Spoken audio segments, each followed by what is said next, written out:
about autonomic pharmacology. So there is case study. Let's try to solve. Lucy is a 44-year-old woman. एक 44 साल की कोई औरत है. वो had spent much of day working in her garden. Garden में काम करती है ज़्यादा.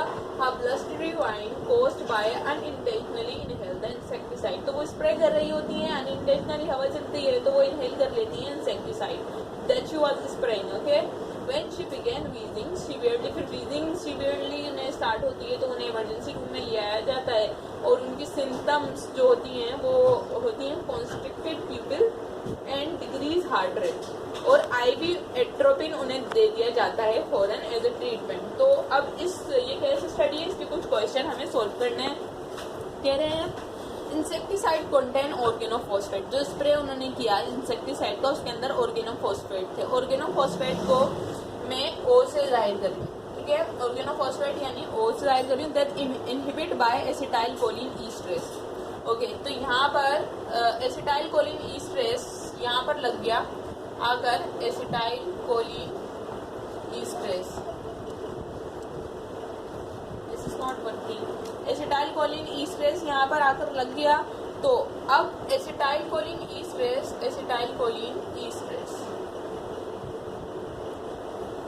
अब बेसिकली एसिटाइल कोलिन ईस्ट्रेस यहाँ पर आकर लग गया तो एसिटाइल कोलिन ईस्ट्रेस की कमी हो गई बॉडी में. एसिटाइल कोलिन ईस्ट्रेस का अगर फंक्शन याद करें तो एसिटाइल कोलिन ईस्ट्रेस क्या करता था. एसिटाइल कोलिन ईस्ट्रेस करता था एसिटाइल कोलिन को किस में कन्वर्ट करवाता था, एसीटेट में और कोलिन में कन्वर्ट करवाता था. ठीक है, अब यहाँ पर एसिटाइल कोलिन ईस्ट्रेस मौजूद होना था जो कि अब नहीं है. एसिटाइल कोलिन ईस्ट्रेस खत्म हो गया है, एसिटाइल कोलिन ईस्ट्रेस जा चुका है ऑर्गेनोफॉस्फेट पॉइजनिंग को खत्म करने के लिए. तो अब क्या होगा, एसिटाइल कोलिन की प्रोडक्शन बढ़ जाएगी बॉडी में. तो इवेंचुअली आंसर क्या हुआ हमारे पास, एसिटाइल कोलिन ईस्ट्रेस का इस केस से फंक्शन क्या हो गया, एसिटाइल कोलिन ईस्ट्रेस ऑर्गेनोफॉस्फेट के साथ बाइंड हो गया है तो हमारे पास बॉडी में कम हो गया है जो कि एसिटाइल कोलिन को टुटवाता था, इनएक्टिवेट करवाता था. अब एसिटाइल कोलिन की प्रोडक्शन हमारी बॉडी में ज़्यादा होगी. तो एसिटाइल कोलिन की प्रोडक्शन जब ज़्यादा होगी बॉडी में, which autonomic receptor stimulate by this. कौन से रिसेप्टर इसके अंदर इन्वॉल्व होंगे. तो इसके अंदर जो इन्वॉल्व होंगे हमारे पास मस्करेनिक रिसेप्टर मेनली इन्वॉल्व होते हैं. मस्करेनिक ले लें, मस्करेनिक में भी जो मेनली होते हैं हमारे पास M2 M3 सही है. और निकोटिनिक रिसेप्टर भी कुछ इन्वॉल्व होंगे लेकिन मेनली जो हमारा काम है वो मस्करेनिक से काम है. ठीक है, विच एनएस इज प्रीडोमिनेंट. इस कंडीशन में कौन सा ऑटोनोमिक नर्वस सिस्टम का पार्ट डोमिनेंट होगा तो वो आपको खुद पता है कौन सा डोमिनेंट होगा. एसिटाइल कोलिन रिलीज हो रहा है क्योंकि, तो यहाँ पर कौन सा डोमिनेंट होगा, पैरासिम्पैथेटिक.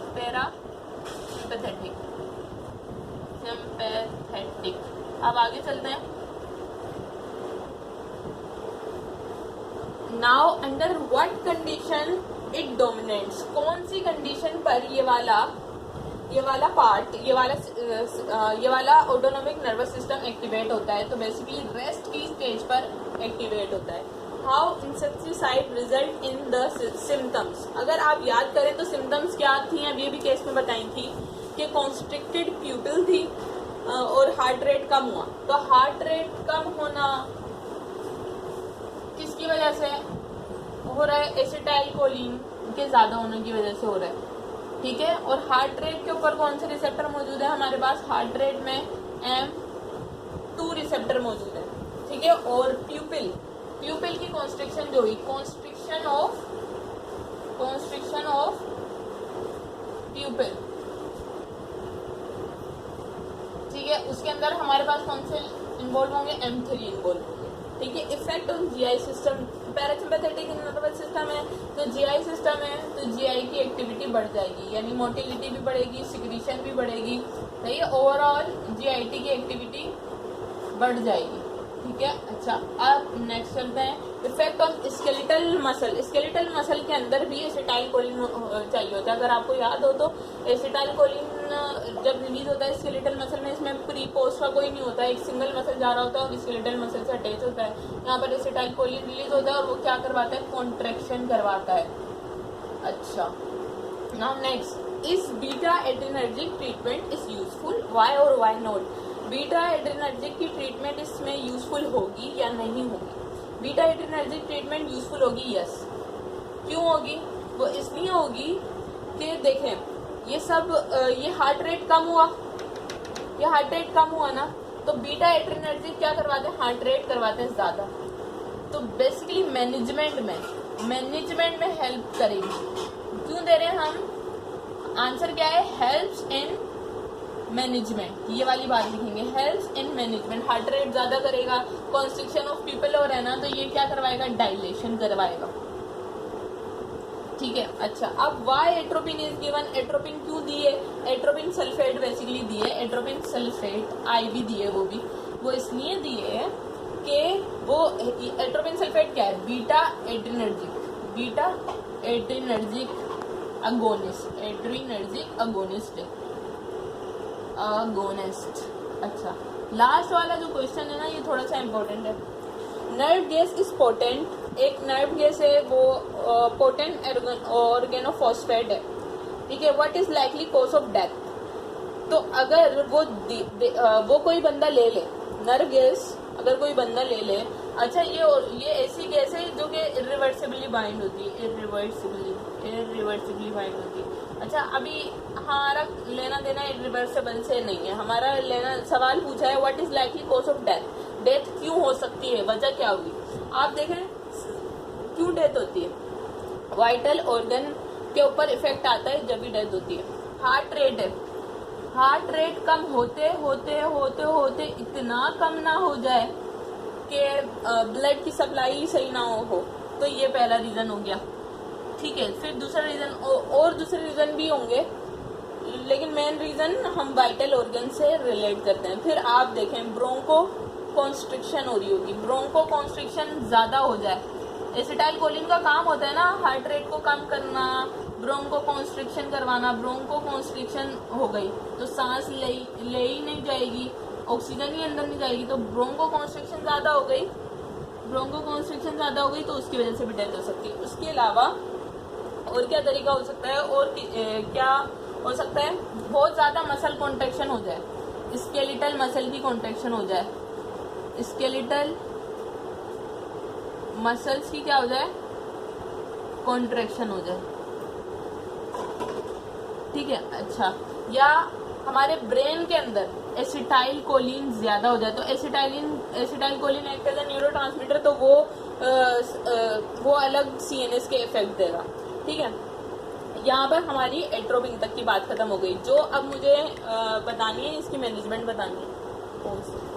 ओके, तो अब बेसिकली ये केस था ऑर्गेनोफॉस्फेट पॉइजनिंग का।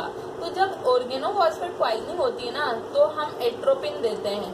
तो एट्रोपिन तो आपको वर्ड से समझ में आ गई होगी ये वाली बात कि हम एट्रोपिन देते हैं। एट्रोपिन जो है क्या सिम्टोमेटिक मैनेजमेंट करता है, सिम्टोमेटिक मैनेजमेंट करवाता है। साथ साथ ये आपको बताया हार्ट रेट कम हो रहा है तो हार्ट रेट को ज़्यादा करवा रहा है, कॉन्स्ट्रिक्शन हो रही है तो डायलेशन करवा रहा है। तो ये क्या है? सिम्टम्स को जो करेक्ट करता है ना, सिम्टम्स करेक्ट जो करता है, तो उसे बोलते हैं सिम्टोमेटिक मैनेजमेंट।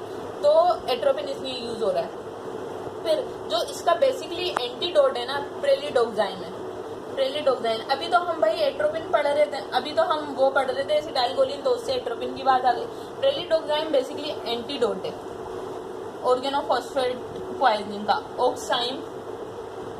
ऑक्साइन की क्लास से बिलोंग रखता है। और फिर उसके अगर बेंजोडाइजिपिन भी दे रहे होते हैं, बेंजोडाइजिपिन क्यों दे रहे होते हैं? क्योंकि ये क्या है हमारी बॉडी में, अब देखें एसिटाइल कोलिन ज़्यादा हो रही है। एसिटाइल कोलिन क्या है? एक्साइटेटरी न्यूरोट्रांसमीटर है, एक्साइटेटरी न्यूरोट्रांसमीटर। और अगर किसी ने बेंजोडाइजिपिन पढ़ा हो तो ये क्या है? CNS में गाबा चैनल, गाबा जो कि एक क्या है? इनहिबिटरी न्यूरोट्रांसमीटर है, एक इनहिबिटरी है, इनहिबिटरी न्यूरोट्रांसमीटर। तो बात ये है कि एसिटाइल कोलिन तो ज़्यादा हो रहा है, एक्साइटेटरी है, तो उसको भी कंपनसेट करवाने के लिए हमें गाबा इनहिबिटरी न्यूरोट्रांसमीटर को एक्टिवेट करवाना होगा, जो कि बेंजोडाइजेपिन से दिया जाएगा। तो ये 3 चीज़ें एट्रोपिन, प्रेलिडोग्राम और बेंजोडाइजेपिन यूज होते हैं। ठीक है, एट्रोपिन सबसे पहले दिया जाता है मैनेजमेंट को करेक्ट करने के लिए, और अगर सीवियर कंडीशन हो तो प्रेलिडोग्राम एज एंटीडोट दे दिया जाता है, वरना एट्रोपिन से ही मैनेज कर लिया जाता है। तो ये तो हमारा काम नहीं है। जब हम सीएनएस की ड्रग पढ़ेंगे तो तब बेंजोडाइजेपिन पढ़ लेंगे, जब प्रेलिडोग्राम की अलग क्लास है तब पढ़ेंगे। मेन हमारा एट्रोपिन था, लेकिन मैंने आपको रिलेट करके बताया है कि ऑर्गेनोफॉस्फेट की पॉइजनिंग किस तरीके से को कंट्रोल कैसे करेंगे। आप के लिए यही सजेशन है कि आप सारी केस स्टडी को रिलेट करके पढ़ें, ताकि क्लिनिकल को पढ़ने में आसानी हो। होपफुली ये जो है वीडियो आपको मदद करेगी केस स्टडी समझने के लिए। लाइक, शेयर और सब्सक्राइब करना नहीं भूलिएगा। मिलते हैं नेक्स्ट वीडियो में।